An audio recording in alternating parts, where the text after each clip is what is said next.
My dearest brothers and sisters, this is Tunia speaking. I love you so very much. This channeler is in a long-distance relationship with a Pleiadian woman. They haven't physically met yet, but they talk a lot, and they're both skilled enough at energy work that their energy bodies can interact with each other just fine.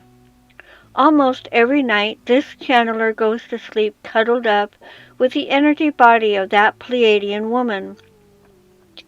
The reason I'm sharing this is to illustrate that this particular Pleiadian woman is looking through this channeler's eyes a lot, and is looking through his memories a lot, all with permission. And she's not just surface level looking at the facts, but she's really feeling into everything because she wants to understand the channeler and life on Earth as best as she can.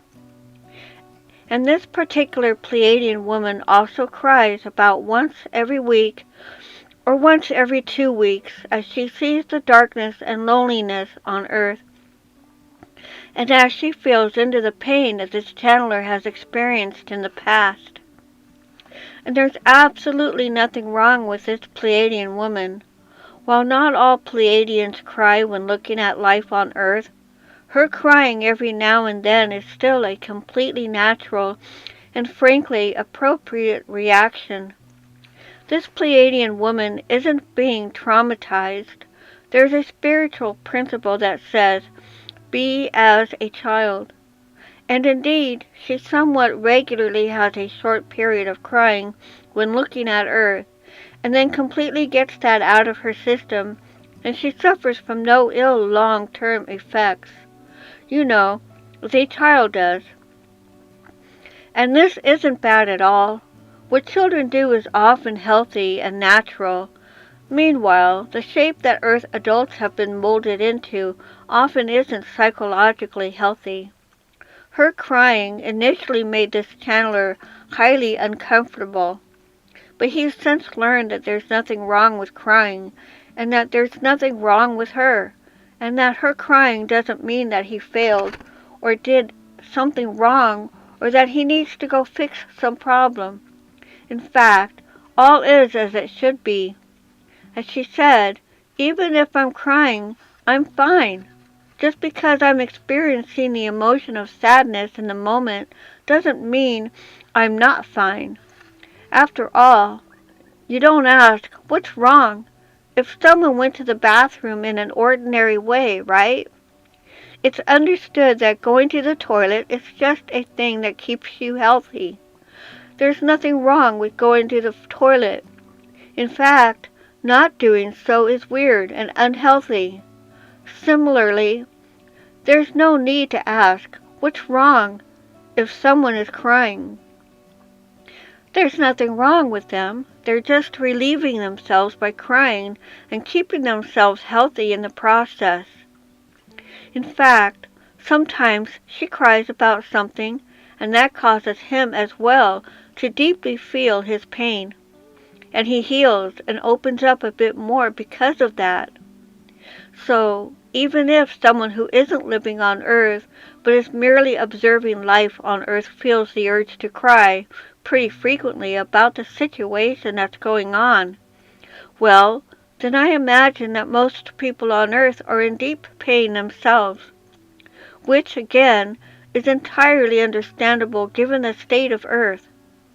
Obviously, people and people's circumstances are different, yet I believe that most people on Earth simply aren't feeling their pain and are suppressing it, at least some of the time, including most spiritual people. And I think this leads to people being blocked emotionally or spiritually. It leads to people feeling despair. It contributes to physical and mental unwellness. It leads to people engaging in addictions and distractions, and it leads to people harshly judging others and demanding that the external world be fixed so that they can finally feel happy.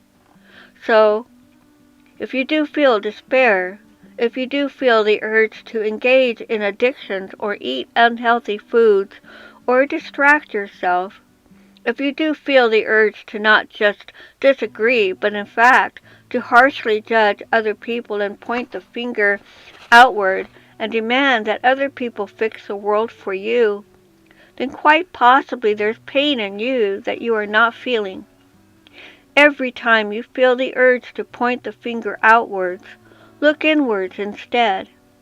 Every time you feel so-called negative emotions, look inwards.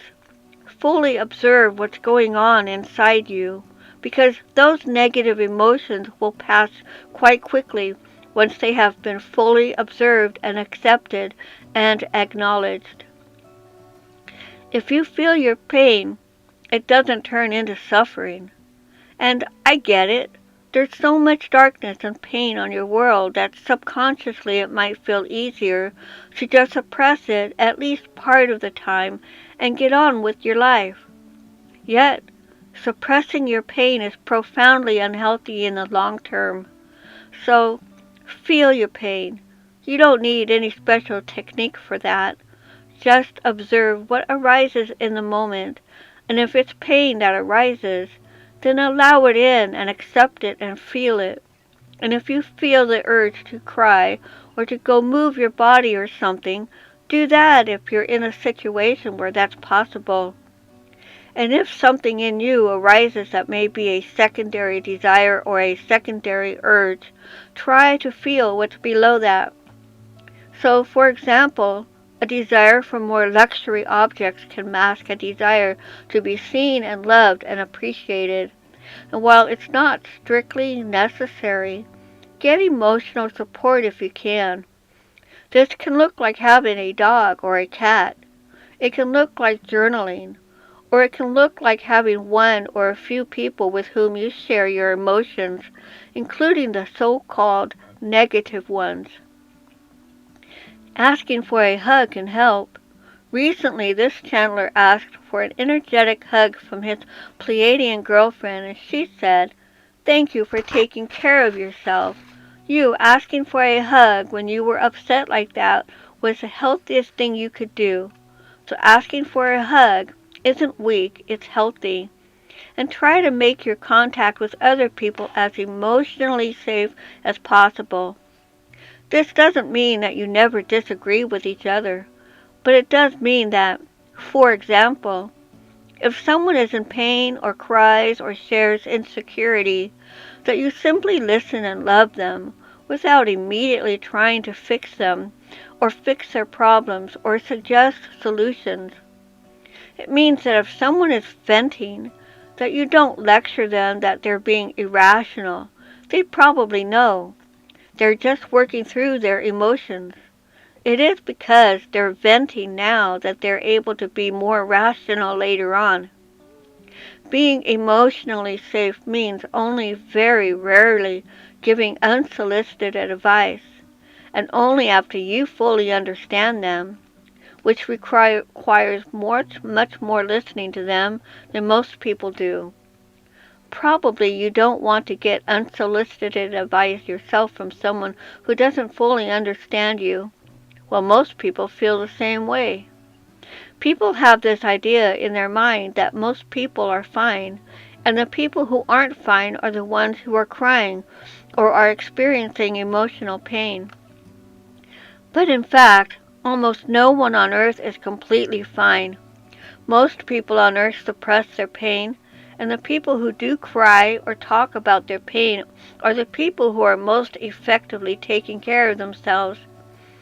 After all, a person who is completely fine and isn't in any pain whatsoever, and who doesn't have any old, unresolved pain, is a person who radiates love and who has significant psychic abilities unlocked.